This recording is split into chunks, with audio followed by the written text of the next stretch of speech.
Welcome to the 10th unit in the Aromatherapy for Home Use series. This is the last and 10th oil in my top 10 for my first aid kit. This is Clary Sage. So we're going to be discussing the uses and benefits of Clary Sage today, and also discussing another 10 oils that you could use and add to your first aid kit, which I would probably recommend and do in a further second series of aromatherapy for home use.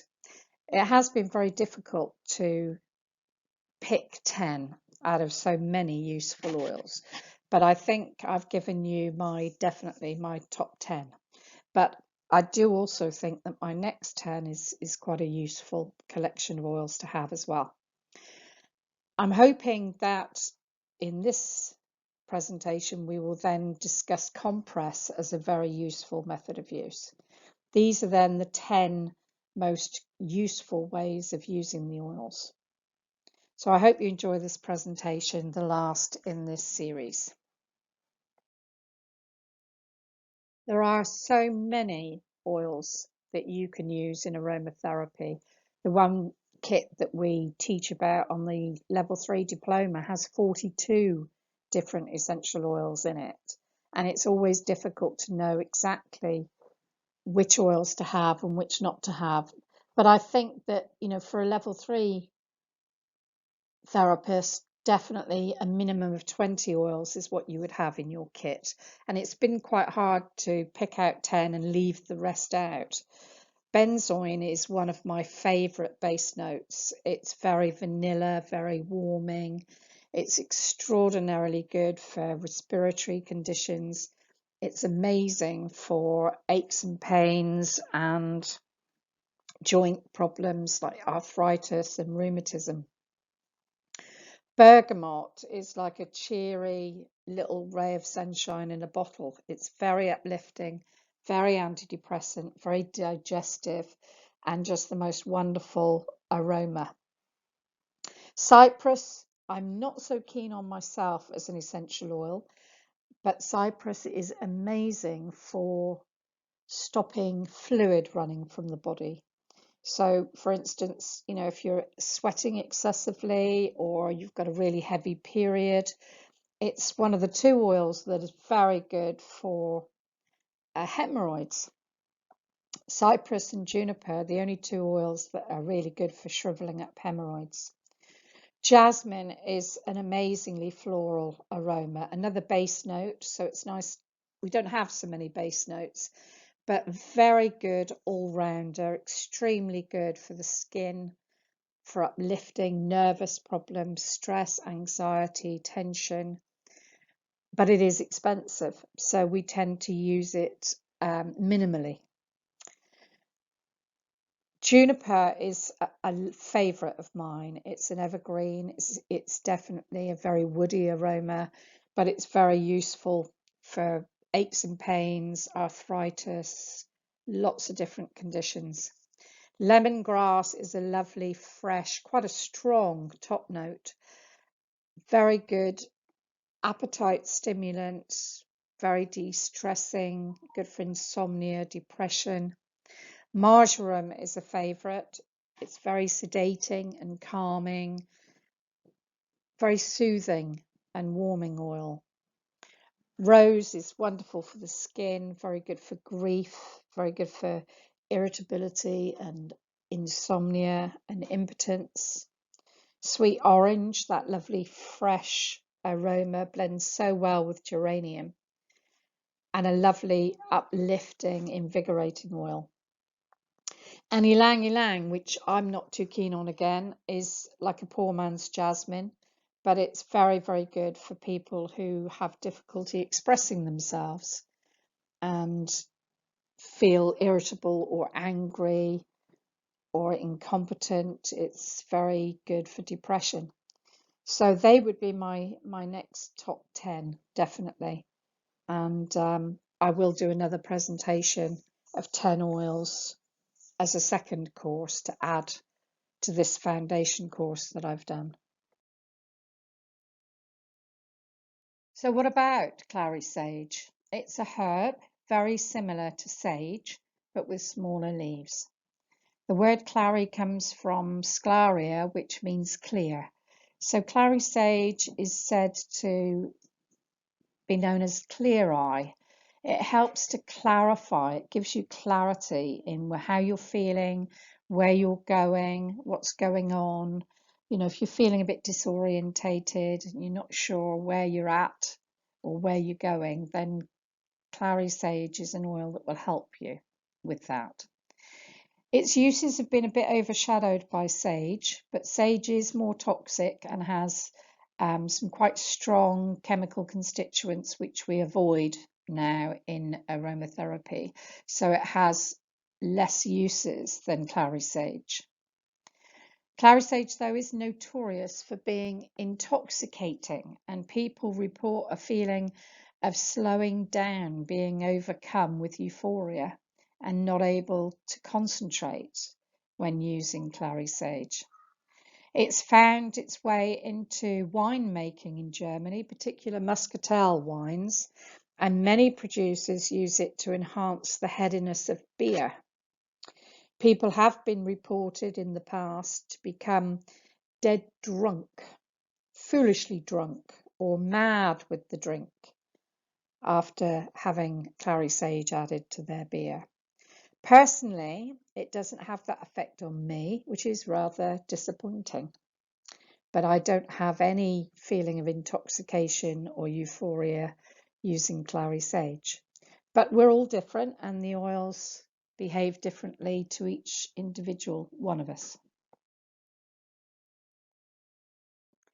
Clary sage oil, the only one we use in aromatherapy, is called Salves Sclarea. That's the only one we use in aromatherapy.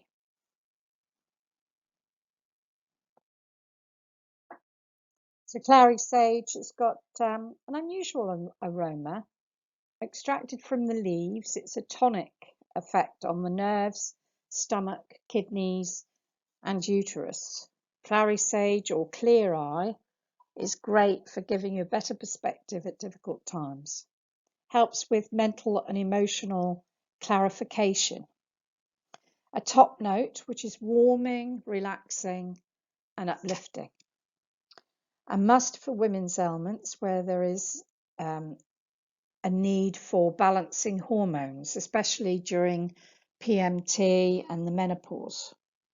It normalizes periods, whether they're too heavy or too scanty. And I must admit, I've found it throughout my whole career extraordinarily useful for some terrible moments where I've had PMT. I've even had my husband and my son shouting for the clary sage when I've been sort of irritable one minute and angry and then bursting into tears the next. It's quite an uncomfortable feeling when you suffer from those mood swings. So clary sage, I think, is most enormously useful at that time. So physically or physiologically, the oils are very good for addiction, emotional exhaustion.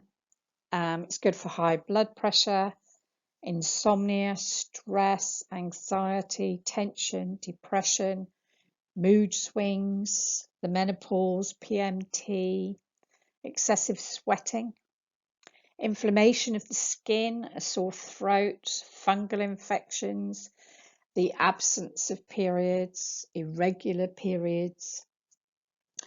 The nature of clary sage is to balance the hormonal and reproductive system. Psychologically, it's good for depression, for restlessness, fearfulness, compulsive, hostile hyperactivity. People who are listless and have negative thoughts, it's very antidepressant. For those who are over-analyzing, maybe somebody who has recurrent dreams. Those that need mental clarification, who are feeling sort of woolly-brained. It's good for indecision, for sulks. It's very relaxing, uplifting, and and giving you a feeling of euphoria. It sounds like the sort of oil we all should be using on a regular basis. Therapeutic properties of Clary Sage, just to name a few for you, it's very anti-inflammatory, so it's very good for inflamed skin and oily skin. Terrifically antispasmodic, so aches and pains, reducing muscular spasms. It's very good for fatigue, cramp, fibrositis, arthritis, rheumatism. It's relaxing, so it soothes panic, headaches, migraines, nervous tension, stress, anxiety, palpitations, hysteria. It's a good tonic, so it's one of the best hormone balancing oils we have. So balancing the reproductive system with the endocrine system. So relieving PMT, painful stomach cramps, strengthening the immune system, balancing for menopausal symptoms. It's really uplifting and is very good for giving you a feeling of euphoria and well-being and aiding depression. So it's good for clarification, mental and emotional clarification at a time when you feel that you're not sure where you're at, where you're going. And I included this picture of all these actors and actresses, and they're all actors who've suffered from depression. And not always do people look depressed. Quite often it's the opposite. They tend to put on this sort of front of happy cheerfulness when they're feeling very far from that. So they're the therapeutic properties of Clary Sage. Safety data of Clary Sage. There are two very important areas that we should not use Clary Sage, and one of them is pregnancy. Clary Sage is enormously successful in helping with labour pains and helping delivery of a baby under the guidance of a midwife, but it's not to be used during pregnancy. Neither is it to be used if you're going out to be life and soul of the party and drink alcohol, nor should you use it if you're going to use machinery or go to work afterwards. So it's not an oil that you would use with alcohol or if you're going to go to work. So ideas for using Clary Sage, definitely in the bath for depression, impotence, frigidity, period pains, PMT, balancing hormones, or even an invigorating bath. So for depression, we'd use Clary Sage, bergamot, and ylang ylang. For impotence and frigidity, I would use Clary Sage, jasmine if you've got some, and ylang ylang. For period pains, painful periods, I would use Clary Sage, marjoram, and chamomile together. A nice revitalizing bath before you're going to go out on the town perhaps could be Clary Sage, peppermint, and rosemary. It's very good for finding that extra energy that you might not have after a busy day. As a foot soak, Clary Sage is very good to go with cypress and lavender for a sweaty feet after maybe a hot day at work when it's been hot and sweaty. An invigorating bath, as I said, you could have rosemary, Clary Sage, basil. As a mouthwash, Clary Sage, lemon and peppermint make a really nice mouth freshener if you've got a bit of halitosis or if you've been eating onion or garlic. It's very good for clearing your breath. So what does Clary Sage blend well with? Well, we know that it blends really well with the woody oils. So cedarwood, sandalwood, Lavender works really well with clary sage, and frankincense. It's not an oil that I particularly like the smell of. It's a bit reminds me too much of incense in church, I think, and too much of a gum resin for me. But if you like frankincense, then clary sage works well with it. And then sandalwood, neroli. We know that it blends well with geranium and jasmine. They're both very hormonal oils, so it would blend well with that. And also juniper. It's quite a medicinal aroma, but clary sage works well with juniper. So the next method of use we're going to talk about is a compress. A compress can be hot or cold. A hot compress is very good for relieving inflammation and pain, whereas a cold compress is very good for an immediate accident or sprain and in the first 24 hours, and also for reducing swelling. So hot compresses are used for chronic conditions, for those that you've had a long time, and cold compresses are more suitable for an acute new injury or issue, maybe a first aid for a sprain or any other injury. A hot compress requires the water to be as hot as you can stand by putting your hands in it.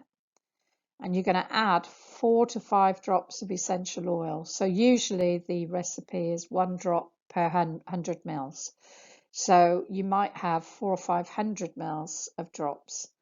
And then you're going to soak an absorbent cloth or cotton pad or cotton wool ball big enough to cover the area in question. So if it's a black eye, you only want a small pad. But if it's mastitis you're treating with a compress, then you're obviously going to want to have a bigger sort of small towel even. And you want enough water, obviously, to soak that in. So the amount of water you need is going to vary as to what size compress you need. So you're going to apply the compress and you're going to leave it for at least 20 minutes or until it's gone cold. You might apply that twice a day then to alleviate any particular condition. So some of the compress recipes for boils or abscesses, a hot compress is really good for helping to soothe an abscess and actually sort of bring it to a head. So 2 drops of lavender, 1 of tea tree and 2 of chamomile are very useful for abscesses and boils. I've used oils for toothache. So lavender, tea tree. The alternative to that would be chamomile. Chamomile is very good for toothache, alleviating that as well. A black eye, geranium, is very good for bringing out bruising, and chamomile as well. And for a bruise, you might use ice cold water. For bleeding, stemming bleeding, so you might have a bleeding finger or a cut or graze. So geranium, lemon, chamomile, and again a cold compress. For bruises, lavender, rosemary, geranium. So there are lots of ideas. As I said earlier, you could do a compress for mastitis. So something for inflammation, which might be clary sage, lavender, chamomile. And you'd need a small towel to cover both breasts and apply it twice a day for 20 minutes with hot water.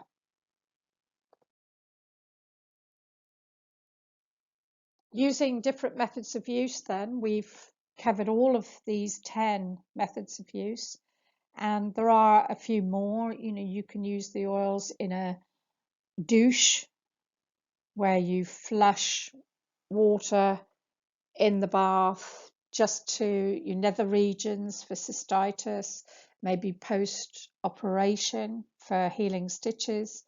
You can use the oils in a bidet. There's lots of other ways. You can use them in a bowl of water on a radiator or in a kettle to apply steam as well for a chest problem. So there are other methods of use. This is not an exhaustive list, but it's 10 of the most common methods of use, and we've covered them in lots of different ways. And just reminding you that it is only tea tree and lavender that we can use neat. So we should have a good idea now of these 10 different wonderful oils that we can use in our aromatherapy. 10 oils to start with, and I'm sure that you'll be itching to try new varieties, new combinations, trying to discover your favorite blends and your most effective blends. So I hope you've really enjoyed this course of 10 treatments and the methods of use and some of the theory that I've given you to go with these presentations, and that you've been able to discover the properties and the life essence that nature's given us. I do appreciate your feedback, so if you'd like to leave me feedback, that would be really good. And if you're interested in continuing your study of aromatherapy with me, then I will be producing an aromatherapy for home use and doing a second series of different oils and different carrier oils.